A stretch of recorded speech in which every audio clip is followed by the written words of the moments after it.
नमस्कार प्रेक्षकांनो, तू हिरे माझा मितवा या मालिकेच्या आजच्या भागामध्ये वल्लरीच्या मोबाईलवरती शैतान नावाच्या व्यक्तीचा फोन येत असतो.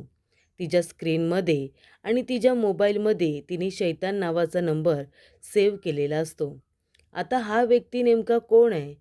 ती आता हा फोन कट का करत असते? हे आपण बघणारच आहोत.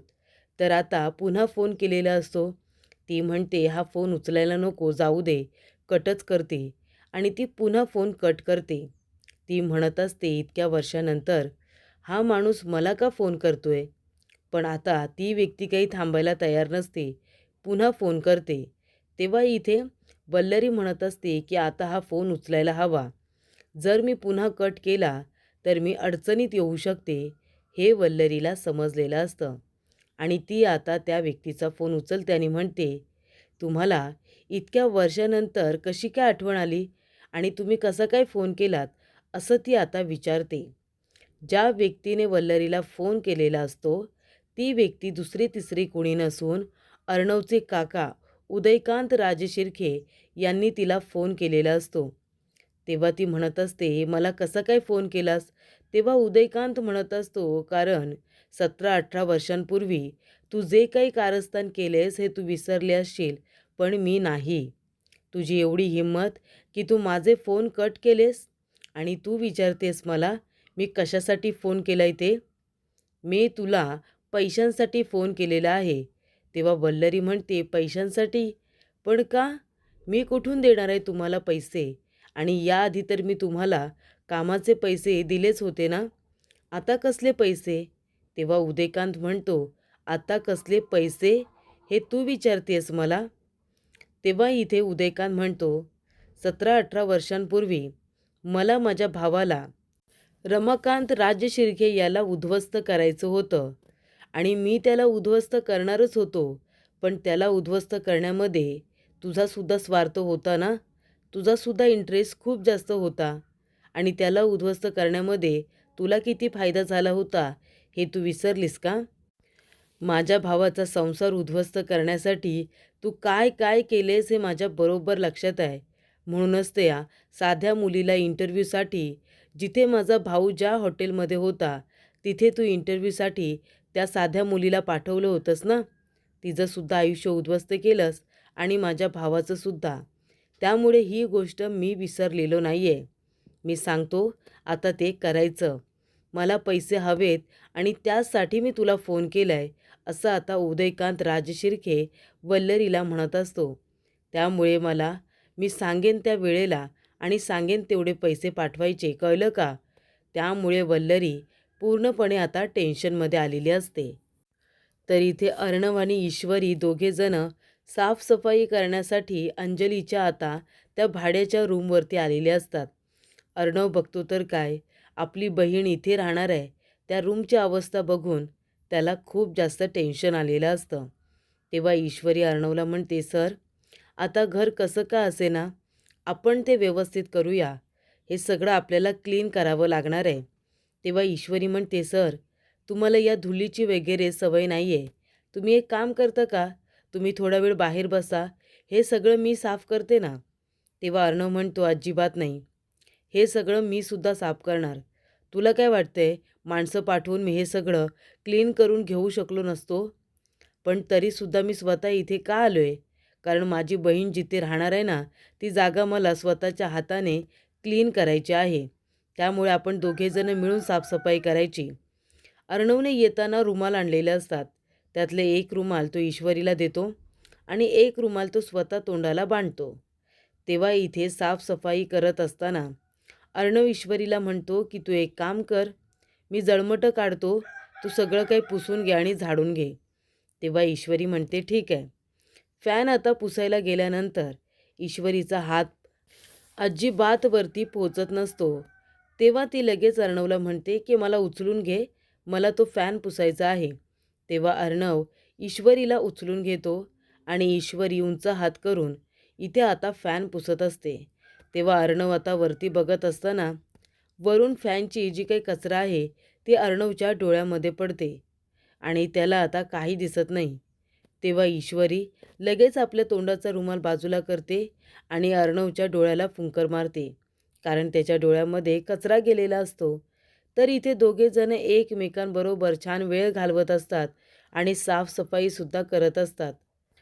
इथे आता लादीवरती पाणी मारलेलं असतं. त्याच्यावरून ईश्वरीचा पाय घसरतो. ईश्वरी खाली पडणार, तेवढ्यातच अर्णव तिला सावरतो.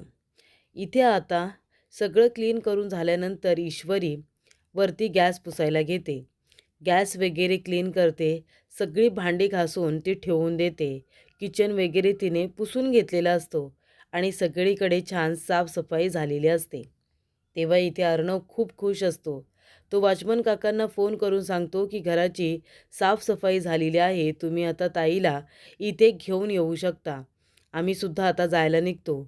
तेव्हा इथे ईश्वरी म्हणते, सर किती छान तयारी केली आहे ना आपण. आता इथे अंजली ताईंना कसलाही त्रास होणार नाही. खूप बढिया साफसफाई केली. तेव्हा इथे अर्णव म्हणत असतो की पहिल्यांदा मी असं क्लिनिंगमध्ये कुणाला तरी मदत केली. क्लिनिंग एवढी मी स्वतःच्या हाताने केले. हे सगळं मी केले माझ्या ताईसाठी. तेव्हा इथे आता अंजली आणि वॉचमन काकांची बायको घरी आलेली असतात. तेव्हा अंजली म्हणते, अरे वा, माझी रूम कोणी इतकी साफसफाई केली, किती क्लीन केले हे सगळं. तेव्हा इथे काकू म्हणत असतात, असू दे, आले असेल कोणी देवाची माणसं, त्यांनीच सगळीकडे इथे साफसफाई केली असेल, बरोबर ना. तेव्हा अंजली म्हणते, हो, थँक्यू सो मच, तुम्ही माझ्यासाठी एवढं सगळं करताय. तेव्हा रियाने राकेशला पैसे दिलेले असतात. तेव्हा रिया म्हणत असते, राकेश, पैसे दिलेत तुला हवे तेवढे, पण मी सांगितले ते लक्षात ठेवायचं. आज रात्री तू इथे यायचं, कळलं ना. तेव्हा राकेश म्हणतो, हो राणी सरकार, मी आज रात्री इथेच येणार आहे. आणि तेव्हा त्याने येताना काही भांडी आणि सामानसुद्धा आणलेलं असतं. इथे आता अंजलीला दाखवायला तो म्हणत असतो, अंजली हे बघ मी तुझ्यासाठी काय काय आणले. आपल्यासाठी संसार आणला आहे आणि इथे स्वयंपाकाला लागणाऱ्या सगळ्या वस्तूसुद्धा आणलेल्या आहेत. तेव्हा अंजली म्हणते, काय हो, तुम्ही मला जाताना सांगून का गेला नाहीत. उगाच माझ्या जीवाला तुम्ही घोर लावून जाता. तुम्हाला माहिती आहे माझ्या मनामध्ये कसे कसे विचार येत होते. मी तुम्हाला फोन करत होते, तुम्ही उचलले नाहीत आणि नंतर कॉलबॅकसुद्धा केला नाहीत आणि मग तर स्विच ऑफच झाला. तेव्हा राकेश म्हणतो, हे बघ अंजली, मी तरी काय करणार आहे. अगं मला एक केस मिळाली आहे, त्याच्यावरती काम करतो आहे, मी कष्ट करतो आहे, म्हणून तरी आपल्यासाठी एवढी भांडी वगैरे आणलीत ना, आणि त्याचबरोबर सामानसुद्धा आणले. आता आपल्याला जेवणासाठी जे काही लागेल ते सगळं मी घेऊन आलो, हे बघ. तेव्हा अंजली म्हणते, सॉरी हा राजेश, म्हणजे तुम्ही माझ्यासाठी एवढं सगळं करायला गेलात आणि मी भांडले तुमच्याबरोबर. त्यानंतर इथे ईश्वरी म्हणत असते, सर काय झालं. तेव्हा अर्णव म्हणत असतो की ज्या गोष्टीची भीती होती तेच घडलं. आताच इथे शिर्केचा फोन आला होता. आपण ताईसाठी जी काही भांडी पाठवली होती, गरजेच्या वस्तू पाठवल्या होत्या, त्या सगळ्या ताईने तशाच्या तशा परत पाठवलेल्या आहेत. तिने काहीसुद्धा घेतलेलं नाही आहे.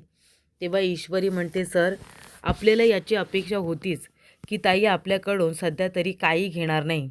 त्या रागवल्यात ना सर आपल्यावरती, त्या चिडल्यात, म्हणून तर त्या घर सोडून गेल्यात ना.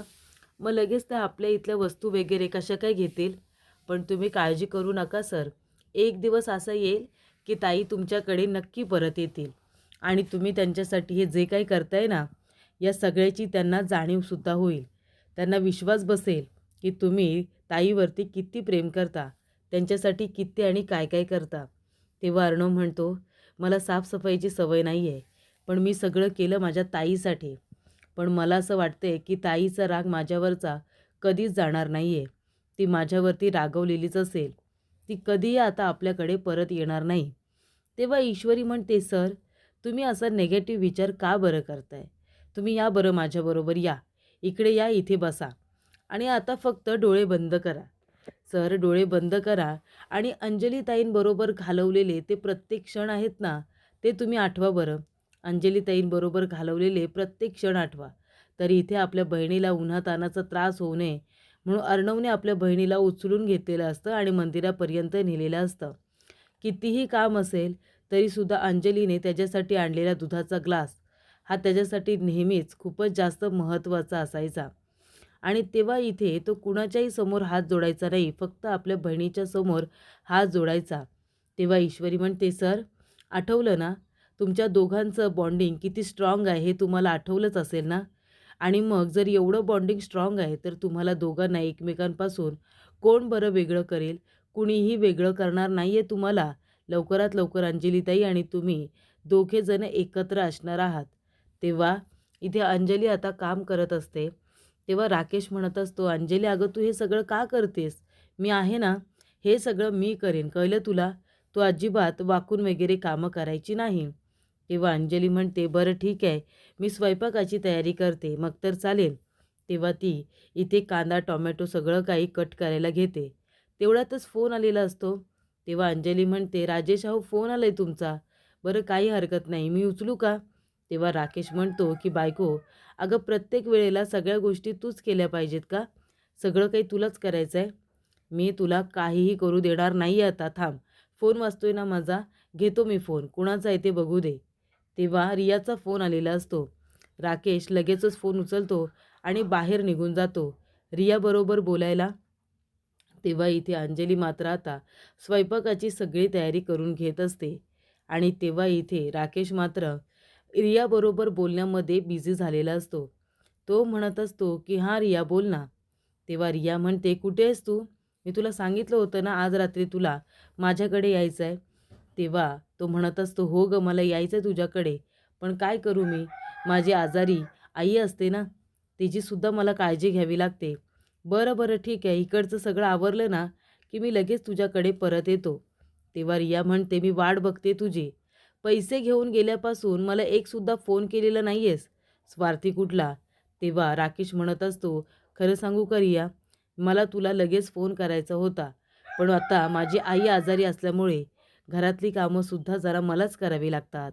प्लीज जरा समजून घे आणि रात्री येतोय मी. नको काळजी करू. तू फक्त तयारीत राहा." तेव्हा इथे पैसे दिल्यामुळे आता रियाला फक्त राकेशबरोबर राहायचं असतं. तिने राकेशला आपल्या घरीसुद्धा बोलावलेलं असतं. तेव्हा इथे अंजली जी आहे ना, अंजली फोडणी देत असते. भाजीला फोडणी देत असताना ती तेलामध्ये इथे कढीपत्ता टाकते. त्याचबरोबर कांदा, टोमॅटो टाकते, मिरची टाकते आणि त्या फोडणीचा इतका धूर होतो, की तो तिच्या नाकातोंडात जातो. तिला श्वास घ्यायला त्रास होत असतो. इतका तिला ठसका लागतो. तेव्हा इथे ती काही स्वयंपाक करत नाही. ती म्हणत असते, की "अरे देवा, स्वयंपाक करायलाच नको. कारण मला तर त्रास होतोय भरपूर. मला मळमळतंय या फोडणीच्या वासाने." तेव्हा ईश्वरीने सगळ्यांना जेवण वाढलेलं असतं. तेव्हा अर्णव म्हणतो, की "मला नको जेवायला." तेव्हा इथे ईश्वरी म्हणते, की "अर्णव सर असं काय बोलताय तुम्ही? तुम्ही जेवा ना, असं भरल्या ताटावरती कुणी नाही म्हणायचं नसतं." तेव्हा अर्णव म्हणतो, "जोपर्यंत माझी ताई जेवणार नाही, तोपर्यंत मी पण जेवणार नाही आहे." तेव्हा अर्णव अंजलीला फोन करतो. तेव्हा अंजली नंबर बघते आणि फोन कट करून टाकते. तेव्हा मामा म्हणतात, "काय झालं? नाही उचलला का फोन तिने?" तेव्हा अर्णव म्हणतो, "नाही ना. आजी तू तरी फोन कर गं ताईला." तेव्हा आजी म्हणते, "ठीक आहे करते." आणि आजी आपल्या मोबाईलवरून अंजलीला आता फोन करते. तेव्हा अंजली म्हणते, की आजीचा फोन आणि ती लगेचच उचलते. तेव्हा इथे आजी म्हणत असते, "अंजू बाळा, अगं कशी आहेस तू? जेवलीस का?" तेव्हा अंजली म्हणते, "हो गं आजी जेवले मी. पोटभर जेवले." "काय काय बनवलं होतंस?" तेव्हा अंजली म्हणते, "मी ना इथे आता खिचडी भात, मसाले भात आणि त्याचबरोबर कोशिंबीर असे आता बरेच पदार्थांची ती नावं घेते." तेव्हा इथे सगळ्यांना वाटतं की ती खरंच बोलते. तेव्हा इथे ईश्वरी म्हणत असते, "अंजलीताई, अहो हे सगळं बनवलंत तुम्ही. तुम्हाला त्रास तर झाला नाही ना?" तेव्हा अंजली काहीच बोलत नाही. ती गप्प राहते. तेव्हा ईश्वरी अर्णवच्या तोंडाकडे बघते. अर्णवला कळतं की ताई नुसती माझ्यावरती रागवली नाही आहे, तर ईश्वरीवरती सुद्धा रागवलेली आहे. तेव्हा अर्णव म्हणतो, "ताई खोटं बोलतेस तू." त्याने बरोबर ओळखलेलं असतं आपल्या बहिणीला. तो म्हणतो, की "तू जेवलेलीच नाही आहेस, मला माहिती आहे. तू नाही जेवली आहेस ना?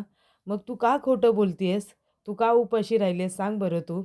"अगं तसंही तुला कढीचा त्रास होतो, तुला ॲसिडिटी होते आणि मग तू कढी कशी काय घेऊ शकतेस?